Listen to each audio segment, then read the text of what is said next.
بسم اللہ الرحمن الرحیم۔ بسم اللہ الرحمن الرحیم۔ علم مقاصد شریعہ۔ علم مقاصد شریعہ کا آج سبق نمبر 37 ہے۔ آج کے سبق کا عنوان ہے وسائل مقاصد کی اقسام حصہ دوم۔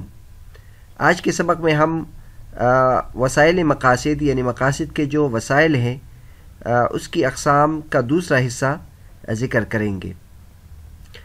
پچھلے سبق میں یعنی سبق نمبر 36 میں ہم نے وسائل مقاصد کے کچھ انواع ذکر کیے تھے، جس میں ایک قسم من حیث التنسیس و عدم التنسیس، یعنی وہ وسائل جن کے بارے میں شریعت کی نص وارد ہوئی ہے اور وہ جس کے بارے میں شریعت کا نص موجود نہیں ہے، یہ دو ذکر کیے تھے۔ اور اس کے بعد دوسری قسم وہ ذکر کی تھی کہ بعض وسائل ایسے ہیں جو متفق علیہ ہیں اور بعض وسائل مقاصد وہ ہے جو مختلف فی ہے۔ تیسرے نمبر پر وہ وسائل ذکر کیے تھے جس میں عبادت سے متعلق تھے، اور دوسرے وہ جو عادت کی یعنی زندگی کے عادات سے متعلق ہے وہ ذکر کیے تھے۔ آج کے سبق میں ہم وسائل مقاصد یعنی مقاصد کے وسائل کی وہ اقسام ذکر کریں گے جو ضرورت، حاجت اور تحسین اور دیگر قسموں سے جس کا تعلق ہے وہ ذکر کریں گے۔ تو بہرحال وسائل مقاصد کی جو یہ چوتھی قسم ہے وہ باعتبار ضرورت ہے۔ وسائل مقاصد کا مطلب یہ ہوتا ہے کہ ایک تو مقاصد شریعہ ہوتا ہے کہ جو نصوص شریعہ سے مقصودی بات ہوتی ہے، ایک اس کی طرف پہنچانے والے وسائل ہوتے ہیں۔ بعض ایسے احکامات بھی شریعت ہمیں یا تو شریعت نے حکم ہمیں دیا ہوتا ہے یا شریعت میں اس کا حکم ہوتا ہے جو مقاصد شریعہ کی طرف پہنچانے والے ہیں۔ تو اس کی مختلف اقسام ہیں، ان میں سے چوتھی قسم باعتبار ضرورت ہے۔ بعض ایسے وسائل ہوتے ہیں جو ضروریہ ہیں۔ ضروریہ میں اس کی ایک مثال ہے جیسے جان کی حفاظت کے لیے کھانا پینا ہے۔ تو اب جان کی حفاظت یہ مقصود ہے، جان کی حفاظت یہ مقاصد شریعہ میں سے ہے۔ پیچھے آپ نے ملاحظہ کیا ہوگا مقاصد شریعہ میں بڑی اقسام ہم نے ذکر کی تھی، جان کی حفاظت، مال کی حفاظت، اور اسی طرح عزت کی حفاظت اور نسل کی حفاظت، یہ اقسام پیچھے گزر چکی تھی۔ تو ان میں سے بعض ضروری ہے، جیسے جان کی حفاظت کے لیے کھانا پینا۔ تو کھانے پینے کی وہ مقدار جس کی سے انسان زندہ رہ سکے، یہ وسائل ہے اور وسائل ضروریہ میں سے ہے۔ دوسری مثال ہمارے پاس ہے نسل کی حفاظت کے لیے شادی کرنا۔ تو ظاہر ہے اگر انسان یہ چاہتا ہے کہ دنیا باقی رہے اور اس میں بسنے والے لوگ رہیں، تو اس کے لیے شادی یہ انتہائی ضروری ہے۔ یہ ایسی چیز نہیں ہے کہ اس کے بغیر بھی نسل چلتا رہے، نسل یہ شادی کے بغیر نہیں چل سکتا ہے، لہذا شادی نسل کی حفاظت کے لیے ضروری ہے۔ تو یہ وسائل ضروریہ ہیں۔ دوسری قسم ہمارے پاس وسائل حاجیہ ہے۔ باعتبار ضرورت کے وسائل دوسری قسم وسائل حاجیہ ہے، اور یہ تین قسمیں پہلے بھی ہم نے ذکر کی تھی۔ ایک ضرورت ہوتی ہے اور ایک حاجت اور ایک تحسین۔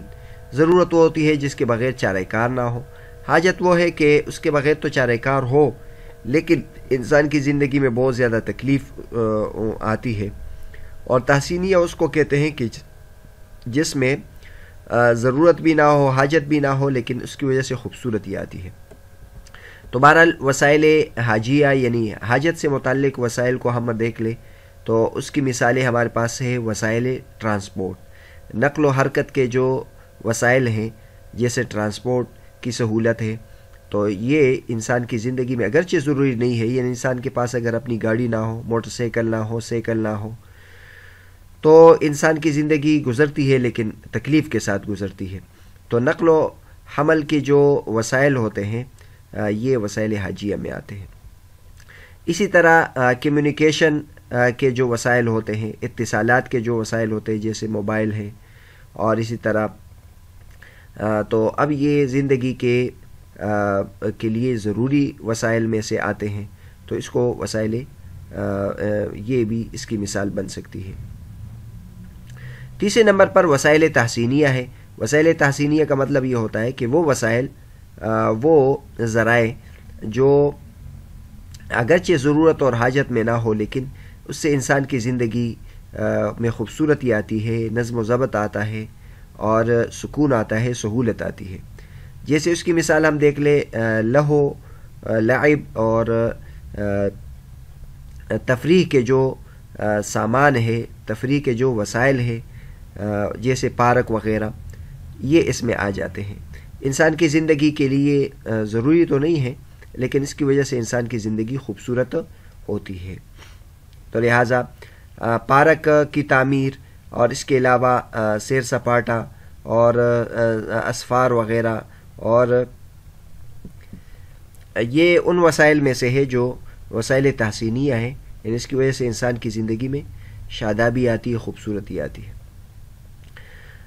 وسائل مقاصد، یعنی مقاصد تک پہنچانے والے جو وسائل ہوتے ہیں، ان میں سے پانچویں قسم ہمارے پاس وجوب و تحریم کے اعتبار سے ہیں۔ بعض ایسے وسائل ہوتے ہیں جس کو اختیار کرنا ضروری ہوتا ہے، اور بعض ایسے وسائل ہوتے ہیں جن کو اختیار کرنا حرام ہوتا ہے۔